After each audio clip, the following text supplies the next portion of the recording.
so forth. All this goes into your subconscious mind and forms your view of life. This is who you are. It also begins to create your destiny. Your destiny is just your future. It's tomorrow, it's next week, it's next year, it's the end of your life, it's where you're going. Even beyond the physical life, you're always forming it all the time because there's a certain amount of programming you can do in the material world that goes on into the spiritual world and even once again will return when you create a new material body. Part of that is your sex gender. You have control over that. You can change from male to female, from lifetime to lifetime, and this is one area where the individual actually has some say-so. Subconsciously, your mind's doing it all the time. Your conscious mind may not be aware of it. If you end your life up firmly male and are enjoying it and want to learn more that the male experience can be provided for in life, you will come back as a male. You're thinking that way. Subconsciously, your mind programs itself for its next gender. If you wish to have a say-so in that for whatever reason, that's an area that is entirely possible.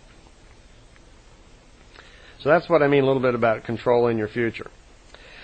Okay, here's how we form the essence of our life here in the subconscious mind. Here's where we create the future, we control our thoughts, control our thinking, and remember, whatever you start thinking about sooner or later is going to be, that thought's going to go into action. What you think are just unborn deeds. These are happening on the concept of development. Okay? As you think, you develop ideas, and they actually do happen. And remember, the more a person entertains a thought, the stronger it will gush forward and become a material thing, or a material action, or deed. Just like going out to buy those shoes this weekend. You know, if you spend every day putting a little energy into it, there is no doubt on Saturday you're going to go to the shoe store and buy those new shoes, right? I mean, we kid women about, you know, their urge to go shopping, but let's hand it to them. I mean, when they decide to go shopping, they put energy into it, right? They talk about it, and they get excited about it, and they go, and they spend. You know, there's definite action there. Guys are kind of mealy about shopping, you know. I mean, I go shopping whenever my girlfriend pushes me into it, and I don't like to go to malls too much, but when I do, I slowly kind of get into the mood, but I very seldom go out and just buy things for myself, unless it's electronic toys for my computer. I like to do that. But for the most part, you know, we got to hand it to women because they've taken control of shopping and they are supporting the malls of America. Okay. Well, let me get back on track here where we're going with the subconscious. You know, quite often we think if you say something with your material mind, you think that you had complete freedom at that. You think you did that all by yourself. If you make some statement at a party, for instance, they're talking about, say, pick a subject, reincarnation's popular these days, and you suddenly burst out with, well, I think reincarnation is possible, and I think I probably was a butterfly at one time. And maybe you're even surprised that you said that, but you felt perfectly free in saying that. No one twisted your arm, and you probably, you may have said it for a variety of reasons, to be cute, to impress the girl sitting next to you, or whatever, or maybe it was just a firm commitment, or recently you'd read a book on philosophy from the East, and you decided that was a cool thing to say, to kind of like as an opener to let people know that I know something about reincarnation, and so you made a statement. But at any rate, you thought you were totally in control of that statement, didn't you? Well, surprise, you actually weren't. My point here is that every time we get ready to say something or do something, it is not totally just our material consciousness that's in charge of that. It is your subconscious mind which plays a very big part in what we say and do all the time. And as we program our subconscious mind with all of our wishes and fantasies and dreams and so forth, we build all this into our subconscious mind.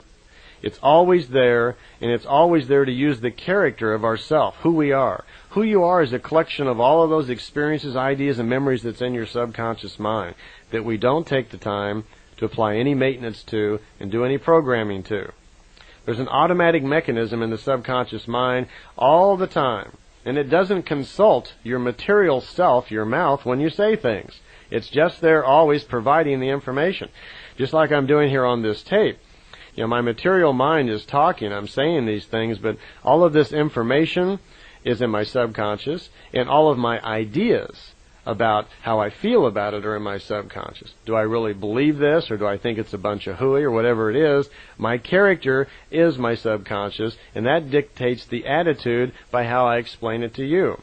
So when you say something every now and then, stop and just pause for a second and remind yourself that, or think about, why did I say that? I could have said that 6 different ways. You're aware that when you make a statement, depending on your attitude, it'll control how it comes out. You can say something very nice to somebody like, here's some flowers, happy birthday. Well, depending on your attitude, whether or not you really care about this person, it could come out like, yeah, here's your birthday, here's some flowers. You could pass it off, and obviously you really don't give a hill of beans about it. Or it could be really important to you, and you spend, oh, here's these flowers, I got them, and I grew them, and these are my special flowers, and you go on because it was very important to you to give these flowers to someone. Now, all of that, your attitude about how you say something comes from your subconscious in there. That's the gear work in there. That's the character. That's the engine, which, determines who you are and how you project yourself out to the world. Okay? So it's important as we learn that the subconscious mind is actually in control of an awful lot of what we do, then pretty soon we're going to decide that I think I want more of a say-so in what the subconscious is doing in there. If I am my subconscious, if the projection of my character, if how people perceive me is really determined by who I am subconsciously, I think I better start performing a little maintenance on the subconscious. Maybe it's a good idea for me to have a talk with my subconscious. Well, how would I do that? It's very simple. Your subconscious mind doesn't have a voice, but your subconscious mind listens to everything. It's you. That's what you're doing. It's all the time feeding information in the form of information, data, knowledge, and so forth to your mouth to say things. It's providing the background of all that you know to form your sentences. So at some point, I hope you become intrigued and start controlling the subconscious mind, and that will dictate how you say, how you react, how you live, and how you feel. Another important point on this subject here is not only when you speak is your subconscious there, but maybe you're trying to solve an immediate problem, and you want to maybe just solve some problem in a relationship. Maybe it's about, I don't know, let's see, maybe it's about going to visit the in-laws or something like that. Even though it's an immediate problem, your material mind just liable to say yes, no, whatever, something like that. But how you deal with the problem now is going to come from the source of your subconscious. Okay? How you solve that problem, you're probably not aware of. When I use the word solve, how you solve the problem of dealing, say, for instance, with your wife to go visit the in-laws, that comes out of your subconscious mind. And that reflects on a lot of deep things about how you feel about in-laws, how you feel about the wife, and any number of things. The point is that it's not your conscious mind, it's not your mouth and your eyes and your hands and so forth, which on their own solve these problems. These problems are solved by your intelligence in your subconscious, and the attitude which is formed in your subconscious on how you respond to these things. So it's our attitudes and approach to life which controls how we react and solve these things. It's these attitudes, these philosophies, approaches to life, all meaning the same thing, that really decide whether a person starts a particular action deed with certainty or uncertainty. We talked earlier about being able to take a pause before you actually, do something. If you find yourself in a position where something comes up, you got to make a decision. Pause just for a second and stop and listen to the little voice from your subconscious before you do that, and do things then for the right reason. You'll find that more often than not, then you'll start answering the way you really want to. You'll start speaking with more certainty, more self-reliance, and you'll be speaking with an attitude and a view of life the way you really want to present yourself, instead in some embarrassed form that you